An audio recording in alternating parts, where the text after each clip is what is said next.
আবারও কি যুদ্ধের পরিস্থিতি?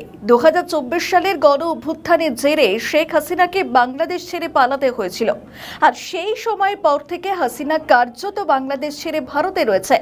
ভারতে থাকার পরেও রীতিমতো অ্যাক্টিভ হাসিনা। দলের নেতৃত্ব যেমন পরামর্শ দিয়েছে, ঠিক সেইভাবেই কাজ করছে হাসিনার দলের কর্মীরা। নির্বাচনে তারা অংশ নিতে পারেনি। হাসিনা বলেছিলেন নো ভোট নো ভোট। তারপর নির্বাচনের পর আমরা দেখলাম যে তাদের একের পর এক অফিস খুলতে শুরু করেছে। দলের নেত্রী সম্প্রতি একটি অডিও বার্তায় বলেছিলেন যে বিএনপি যে সংখ্যক ভোট পেয়েছে তার বেশিরভাগটাই রয়েছে আওয়ামী লীগের।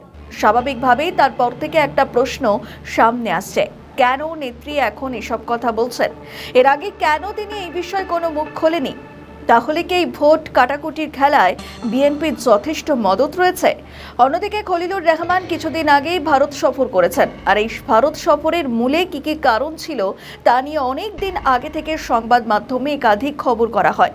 কিন্তু আমরা কি দেখলাম যে সব ইস্যুতে ভারত সাড়া দিলেও হাসিনার ব্যাপারে ভারত কোনো ইতিবাচক পদক্ষেপ নেয়নি। কেন নেয়নি তার পিছনে কি তাহলে নিশ্চয় কোনো কারণ রয়েছে?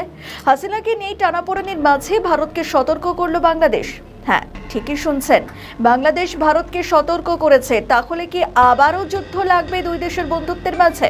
জানা যাচ্ছে ভারতে অবস্থানরত ক্ষমতাচ্যুত প্রধানমন্ত্রী শেখ হাসিনা যাতে বাংলাদেশকে অস্থিতিশীল করতে না পারেন সে বিষয়ে সতর্ক থাকতে দিল্লিকে জানিয়েছে বাংলাদেশ। সোমবার সন্ধ্যায় পররাষ্ট্র মন্ত্রণালয়ে সাংবাদিকদের এক প্রশ্নের জবাবে প্রধানমন্ত্রীর পররাষ্ট্র বিষয়ক উপদেষ্টা হুমায়ুন কবির এই তথ্য জানান এবং হুমায়ুন কবির বলেন, ভারতের মাটিতে বসে শেখ হাসিনা যেন বাংলাদেশকে অস্থিতিশীল করতে না পারেন সে বিষয়ে সতর্ক থাকতে দিল্লিকে আহ্বান জানানো হয়েছে। ভারতের সঙ্গে সম্পর্কের চ্যালেঞ্জ দূর করতে নতুন পথ খোলা রাখা হবে বলেও জানান তিনি।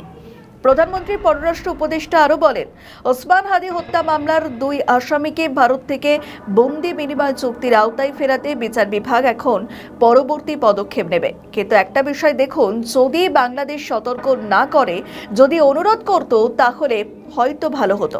ইউনূসের মুখে ভারতের বিরুদ্ধে সতর্ক হুমকি দিয়েছিল। যখন বাংলাদেশের মানুষ উন্নয়নের কথা ভাবছে, উন্নয়নের স্বপ্ন দেখছে, সেই সময় পররাষ্ট্র বিষয়ক মন্ত্রী হুমায়ুন কবির তিনি এইসব মন্তব্য করছেন। যেখানে বর্তমানে ভারত বাংলাদেশকে তেল দিচ্ছে, সেই সময় কিনা বাংলাদেশ দিল্লিকে সতর্ক করছে। বর্তমানে ভারতের সঙ্গে বন্ধুত্ব রাখাটা বাংলাদেশের কাছে অত্যন্ত গুরুত্বপূর্ণ, আর সেখানে তারা হুঙ্কার দিচ্ছে। আসলে কি আবার ইউনূসের সরকারের মতোই বিএনপির সরকার কি একই হাল হবে? যদিও ভারতের পক্ষ থেকে এখনো কোনো মন্তব্যের প্রতিক্রিয়া পাওয়া যায়নি। আগামী পদক্ষেপ কি হয় সেদিকেই নজর থাকবে। আমাদের ভিডিও ভালো লাগলে লাইক ও শেয়ার করুন। কমেন্ট সেকশনে আপনাদের মতামত জানান। আরও ভিডিও পেতে আমাদের চ্যানেলটিকে সাবস্ক্রাইব করুন এবং প্রতি মুহূর্তে খবরের আপডেট পেতে প্রেস করুন বেল আইকন।